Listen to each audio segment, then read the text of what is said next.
will enjoy this life forever. Top 3 most beautiful and popular places in the Philippines. Number 3, Banawe Rice Terraces. Ang mga sinaunang teresadong palayan na inukit sa mga bundok ay isang UNESCO World Heritage Site at isang patunay na katalinuhan ng lokal na katutubo.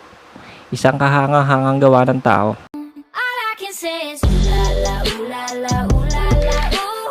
Number 2, Boracay. Isang isla na may natural na kagandahan na paligid at masayang pagmasdan sa gabi. Patunay na isa sa pinakatinatangkilik na pasyalan sa Pilipinas.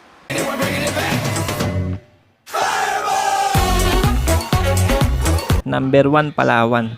Tinatawag na huling hangganan ng Pilipinas. Kilala ito sa mga malinis na beach, crystal clear na asul na tubig, masaganang tropical na kagubatan at mga nakakamanghang limestone sa pampang.